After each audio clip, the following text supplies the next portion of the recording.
Digital India कार्यक्रम।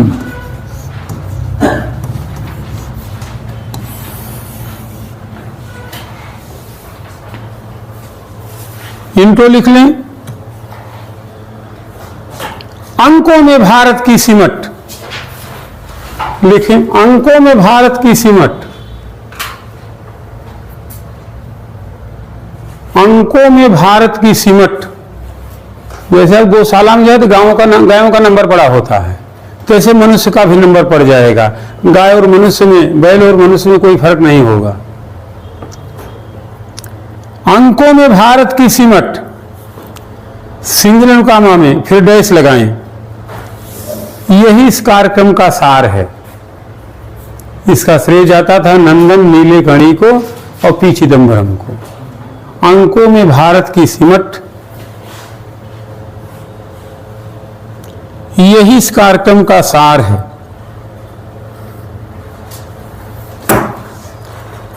इस कार्यक्रम का उद्देश्य है, इस कार्यक्रम का उद्देश्य है तकनीक के माध्यम से, इस कार्यक्रम का उद्देश्य है तकनीक के माध्यम से लोगों का जीवन सरल बनाना, लोगों का जीवन सरल बनाना। Full stop. सबके लिए सूचना, सबके लिए सूचना डैश करके इसका आधार है। सबके लिए सूचना इसका आधार है।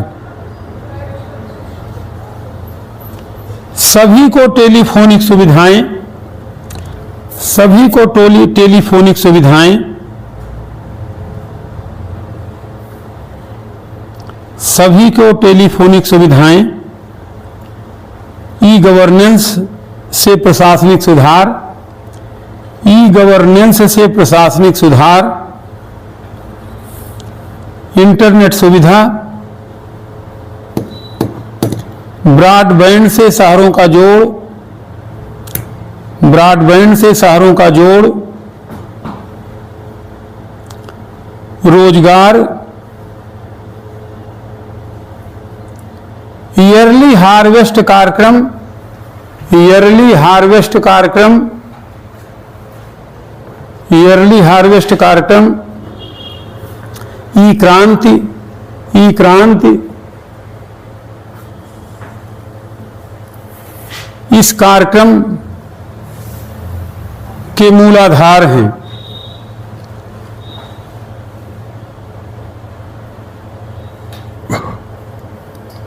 ई प्रशासन, वाईफाई, ई प्रशासन, वाईफाई, गांव व शहर, स्वच्छ भारत मोबाइल ऐप, स्वच्छ भारत मोबाइल ऐप, ई अस्पताल, नेशनल स्कॉलरशिप पोर्टल,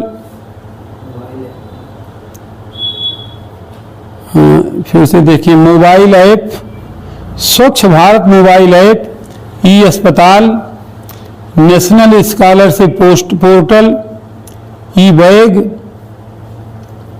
डिजिटल लाकर कार्यक्रम, डिजिटल लाकर कार्यक्रम, अन्य आमजन उपादेय हिस्से हैं। कार्यक्रम अन्य आमजन उपादेय हिस्से हैं। कार्यक्रम सकारात्मक व उपादेय है। कार्यक्रम सकारात्मक व उपादेय है।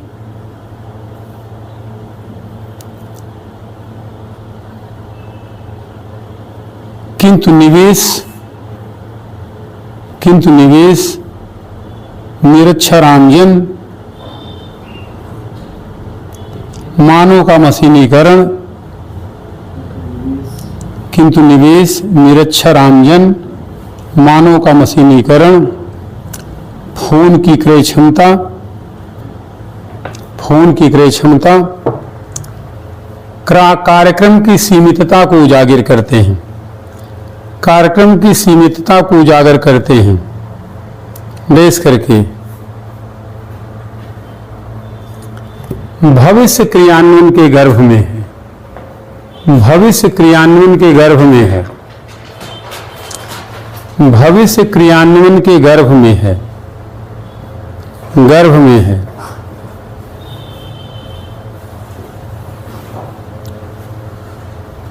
बेस करके एक विश्लेषण, एक विश्लेषण, कंक्लूजन लिख लें। एक विश्लेषण,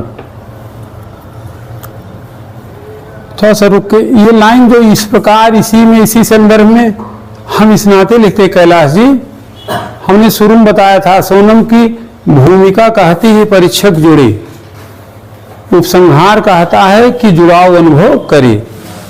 तो इस शब्द से हम परीक्षक की सर इन्हीं बातों का आगे हम विश्लेषण करेंगे। पैरा चेंज करके कंक्लूजन लिखें। सारे फायदे स्वागत योग्य हैं, सारे फायदे स्वागत योग्य हैं।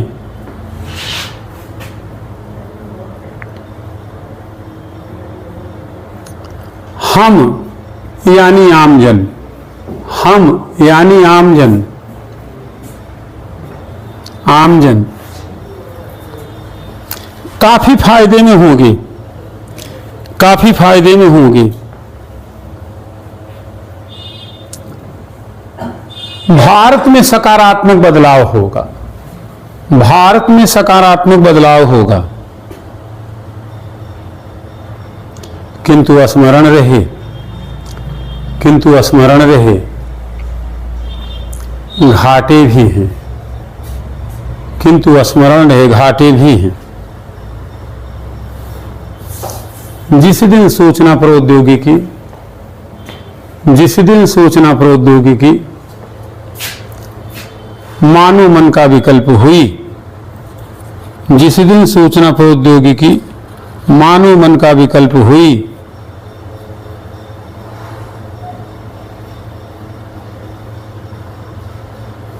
मानव इतिहास का काला दिन होगा।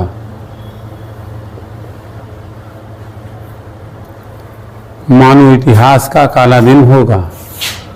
मनुष्य मशीन हो जाएगा, मनुष्य मशीन हो जाएगा।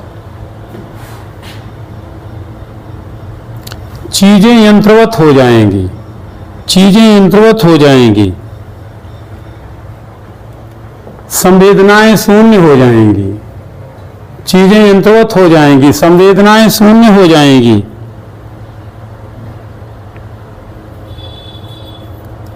इतिहास दोहरेगा, इतिहास दोहरेगा।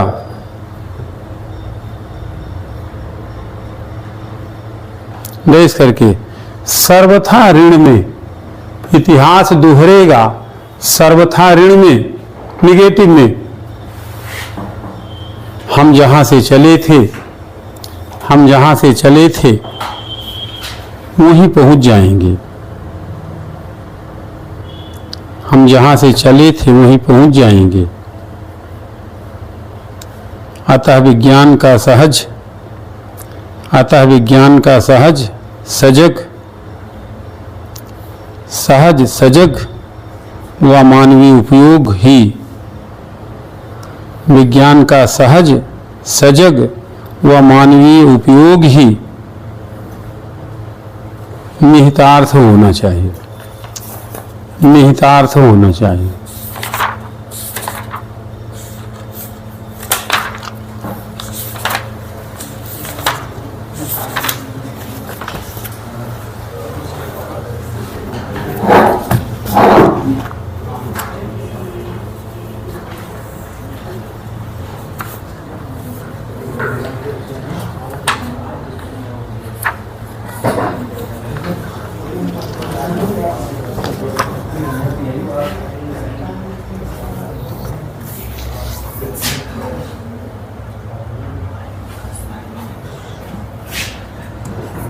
पॉइंट लिखा दे रहे हैं, इस पे निबंध लिख के दे देंगे तो किस पे निबंध हो सकता पूछा जाए, तब तक आप तैयार करिएगा।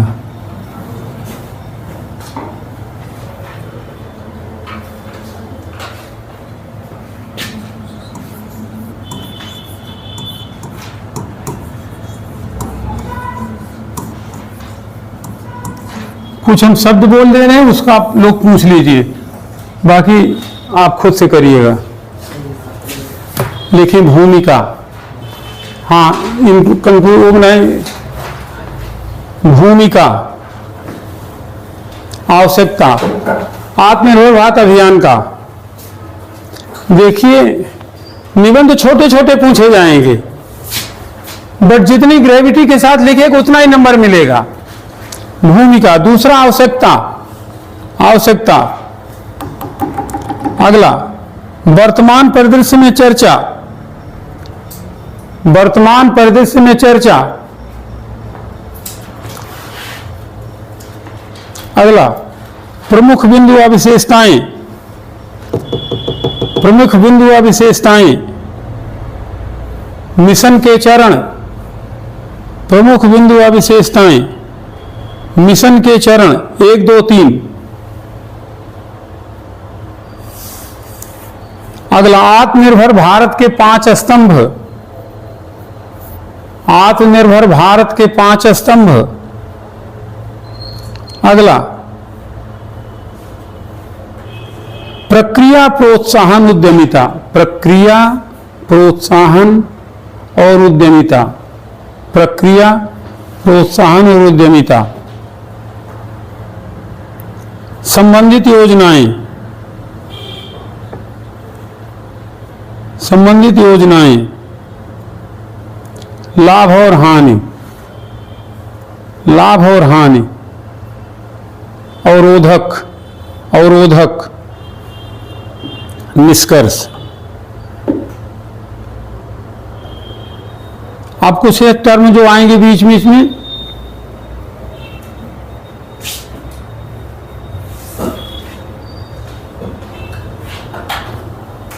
स्वावलंबन, स्वावलंबन, इंडिपेंडेंसी, सेल्फ रिलायंसी। स्वावलंबन, स्वदेशी, ग्राम स्वराज्य। स्वावलंबन, स्वदेशी, ग्राम स्वराज। पंचायती राज, पंचायती राज। 73वां 74वां संविधान संशोधन, 73वां 74वां संविधान संशोधन। आत्मनिर्भरता, आत्मनिर्भरता।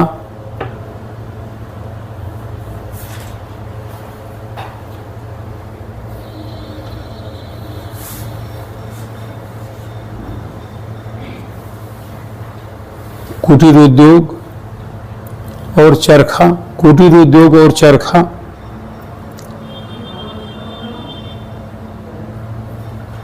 अगला आत्मनिर्भरता और आत्म केंद्रिता, केंद्रितता, या इसलिए आत्मनिर्भरता आत्म केंद्रित, सेल्फ रिलायंस, सेल्फ सेंटर्ड। आत्मनिर्भरता आत्म केंद्रित। तु वसुधैव कुटुंबकम, तु वसुधैव कुटुंबकम।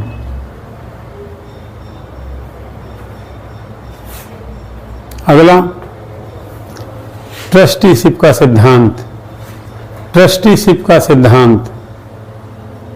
अगला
इसको पहले नोट करिए।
आत्मनिर्भरता भारत के लिए कोई नया कंसेप्ट नहीं है।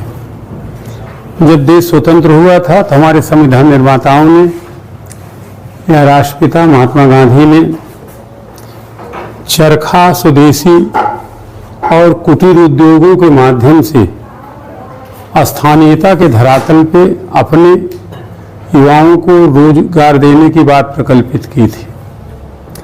ये तो हमारी सरकारें उसको नए रूप में परोसती रहती हैं। चीज वही है, बस नए कलेवर में जो है स्थापित किया जाना। यह वर्तमान सत्ता प्रतिष्ठान का प्रधान लक्षण है, करना कुछ नहीं, नए नए रूप में। जो आत्मनिर्भरता शब्द का शाब्दिक अर्थ है कि 140 करोड़ की जो जनसंख्या आपकी है उसका डेमोग्राफी समझते हैं? क्या होता है? जनसंख्या को ग्रुप में बांट दें, डेमोग्राफी डिविडेंड में बोल जाएगा जो कमाने वाले लोग हैं। हाँ, तो कमाने वाले लोग माने ये जाते हैं सोनम कि जिस जैसे 15 से 64 वर्ष आयु वर्ग के लोग ज्यादा होंगे, किंतु यहाँ पर भी कई चर हैं। लेबर इंडेक्स कैसे निकाला जाएगा? श्रम सूचकांक। ढेर सारे लोग हों, उन लोगों में ढेर सारे काम करने लायक हों, और जो काम करने लायक हो वो ढेर सारे घंटे काम करे, और सबके बाद उन घंटों में रियल वर्क हो, तब तो बात बनेगी ना। जैसे मान लो आपका 140 करोड़ हैं, 100 करोड़ बच्चे और बूढ़े हैं, तो किसी काम के नहीं है। पहले तो 140 करोड़ में ज्यादा 100 करोड़ लोग काम करने वाले हों, और वो उनके काम करने का घंटा ज्यादा हो, और उन घंटों में वास्तविक काम हो, तब कहा जाएगा लेबर इंडेक्स ठीक है। और यह उत्तरोत्तर बढ़े, दीर्घ काल तक बढ़ेगा तब।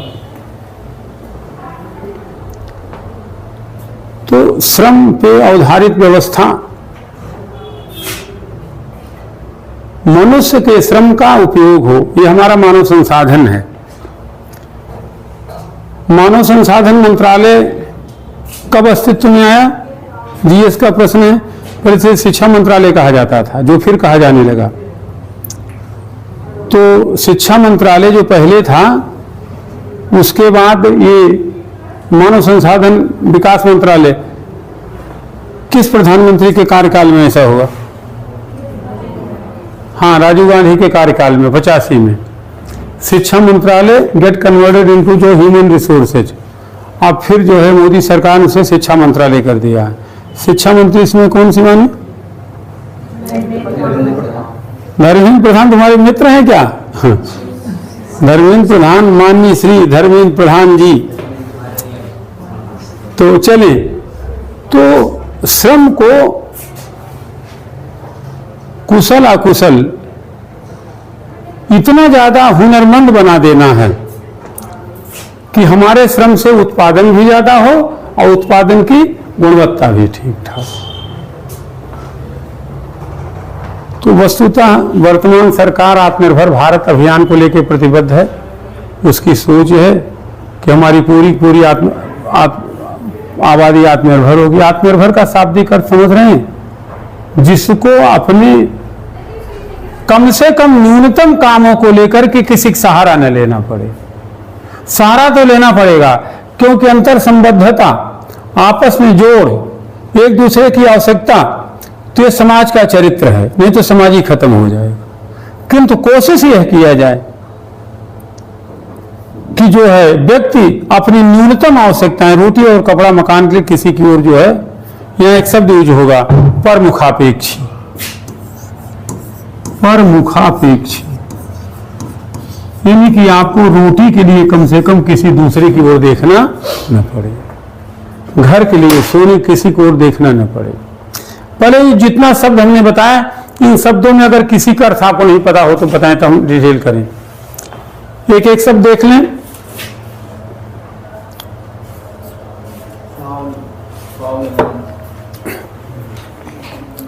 स्वावलंबन, अपना सहारा, किसी दूसरे का सहारा, यही आत्मनिर्भरता हुआ। जब आपका अपना सहारा आप खुद हो, बेटे पे भी डिपेंडेंट हो। और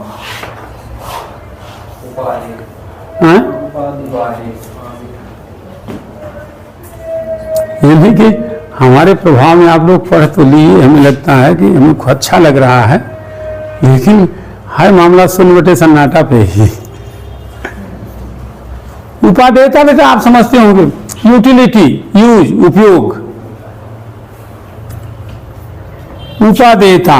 लेकिन एक चीज, आप लोग पुत्र और पोते जैसे हैं। अगर हम कभी कोई बात डांटने में वैसे गलत बोले, उसका निगेटिव अर्थ मत लीजिएगा। मुद्दा यह नहीं कि आपको आ नहीं रहा है, मुद्दा यह है कि आपको आना चाहिए, और जब प्रयास करेंगे तो आएगा। अब 2 साल 3 साल तो हम आएंगे ही, पीसेस बना के जाएंगे। उपादेयता का मतलब आपकी कितनी यूटिलिटी, कितना उपयोग है। जिस संस्थान में हम आए, तो हमारे यहाँ तो टीचर, हमारी क्या उपयोग है, हमको क्यों बुलाया जाए, क्या उपयोग है, यूज। हाँ शिवानी,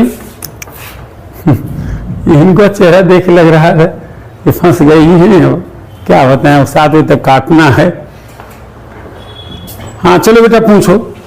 देखिए, हम आपका नाम में बीच में क्यों उसमें थोड़ी ऊर्जा तो बच सकती है ना। हम चाहते हैं कि आप फंसे रहें किसी तरीके से आपका मन लग जाए। अब अगर मन लग गया, हाँ बेटा बताओ कुछ। कैलाश जी आप पूछें, सब तो बच्चे हैं।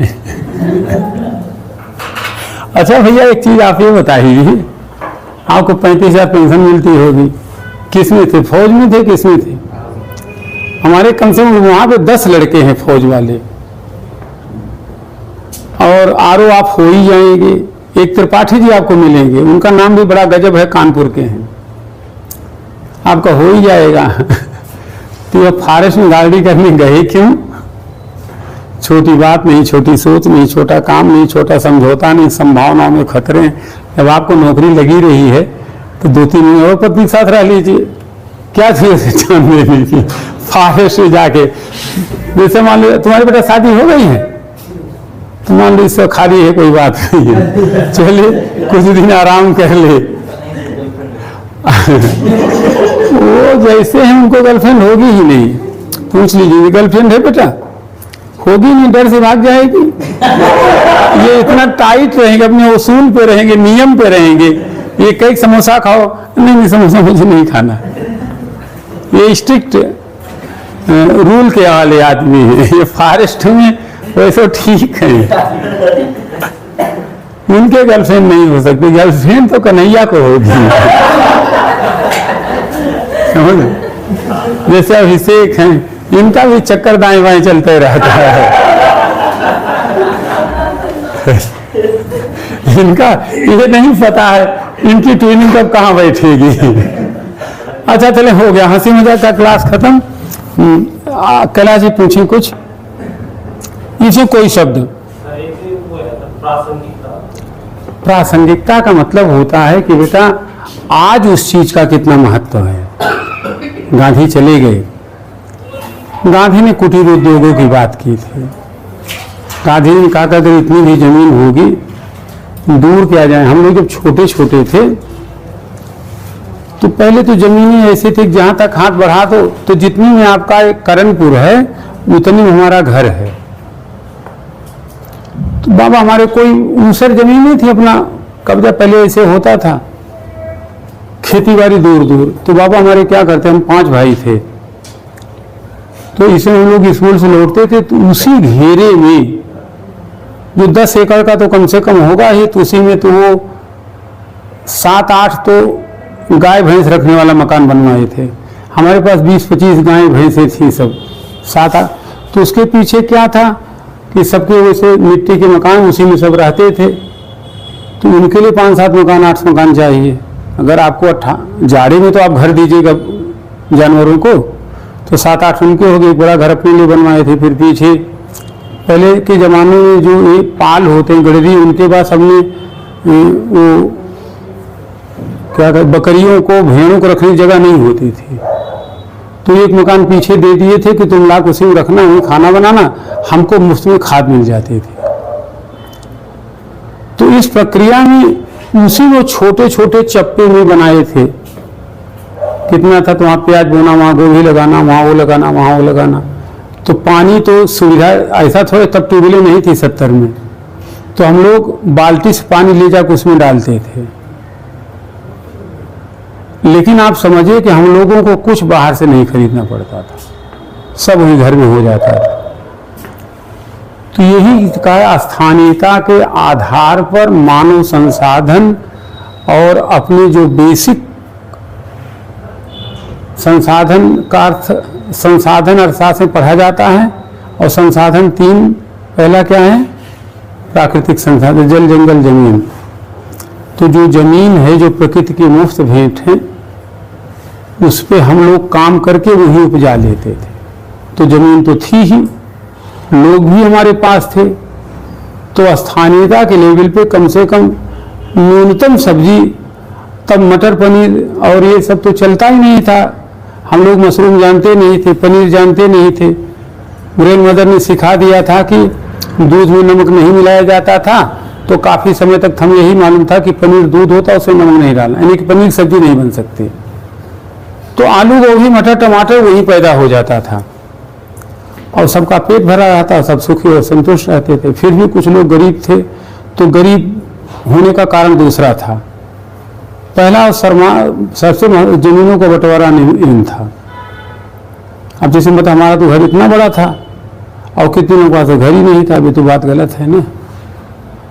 कितने लोगों के पास 1000 एकड़ जमीन थी बिहार में जो भूमिहार हैं, और कितने लोगों के पास इतनी जमीन थी कि ये तो सरकारी दोस्त था ना कि सीलिंग में जमीनें निकाल के सबको बांटो, सबके पास जमीन हो तो सब उपजाएं।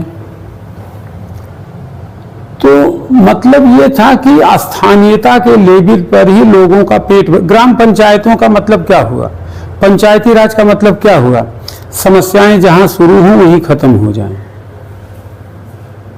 जरूरी है कि डिस्ट्रिक्ट कोर्ट पहुंचे, मुंसब के पास पहुंचे, हाई कोर्ट, क्या दो तो ही समझा दो, कितनी बड़ी समस्या होगी। तो उसी तरीके स्थानीयता के लेवल पे, तो ये गांधी जी कहते थे गांव के लेवल पे ही उत्पादन किया जाएगा और वही लोगों का पेट भर दिया जाएगा। तो ये तो गांधी की बात थी तब, और वही बात तो आज भी है, कह रहे हैं। यानी कि बाबा प्रासंगिक बने हुए हैं आज भी। बाबा अपनी सोच से, बाबा अपने जैसे 3-4 नाम हमने लिया और सबके ऊपर एडम स्मिथ है।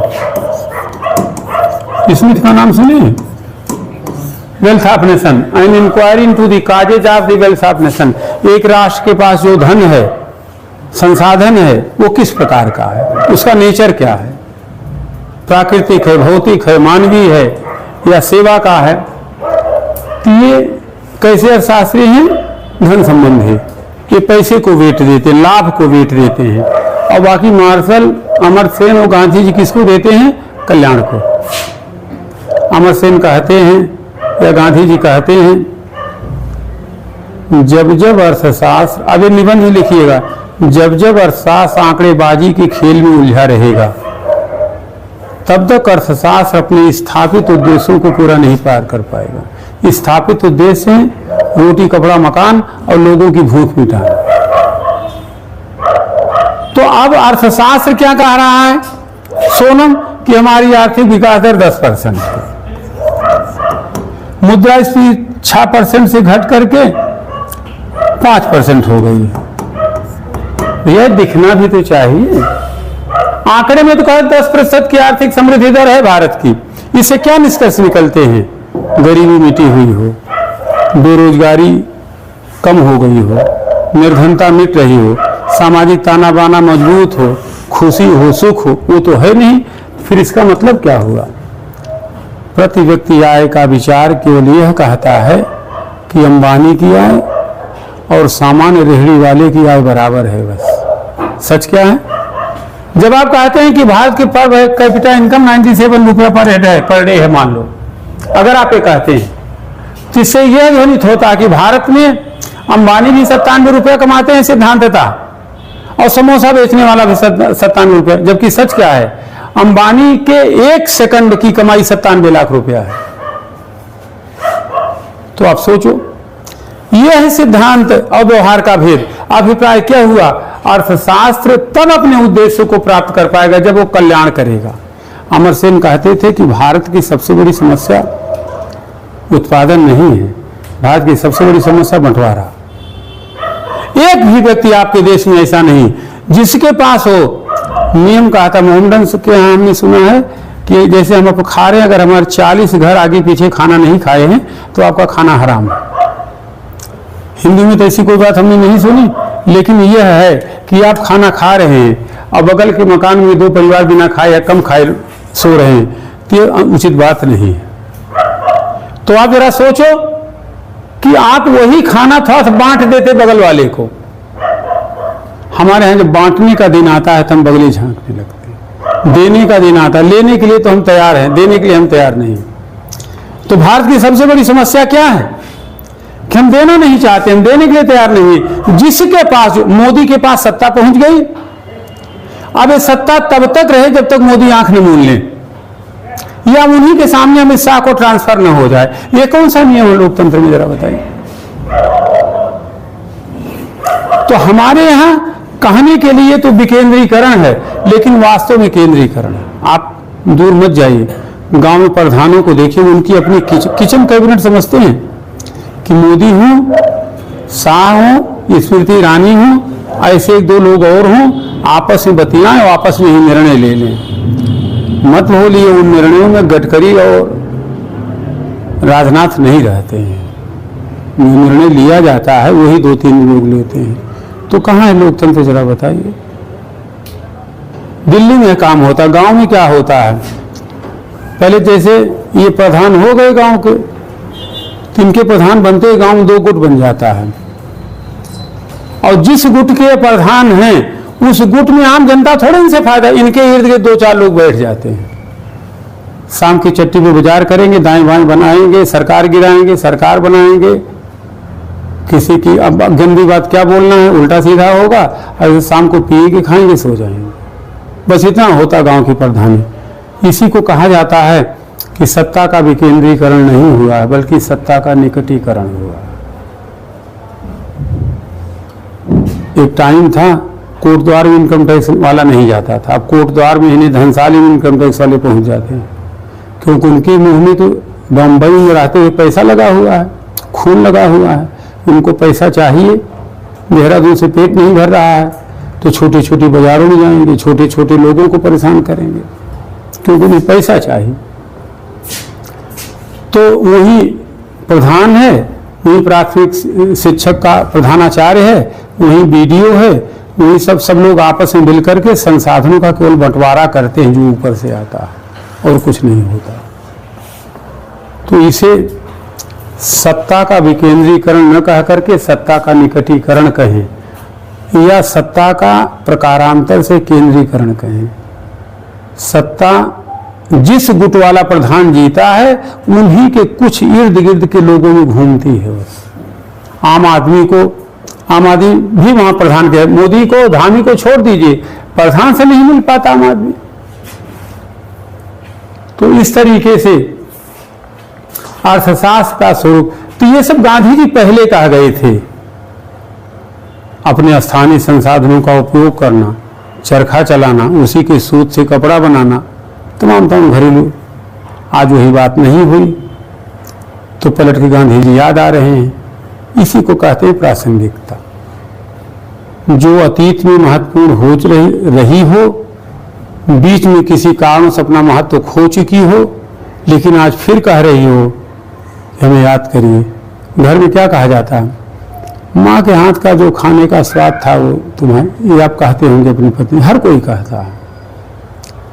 तो माँ प्रासंगिक हो उठी है क्योंकि पत्नी उतना अच्छा खाना नहीं बना पा रही है, किंतु यही चीज आगे जब आपका बेटा होगा तो अब अपनी मम्मी को कहेगा, फिर इस तरीके से चक्र चलते रहा।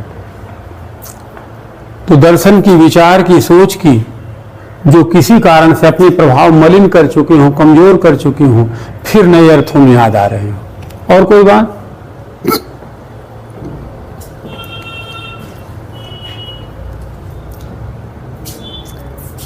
चलिए, तो पानी पियाई तब डिटेल करते हैं।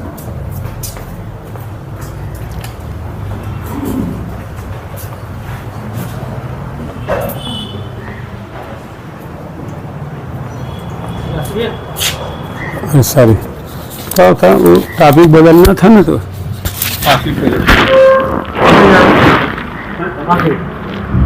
एक मिनट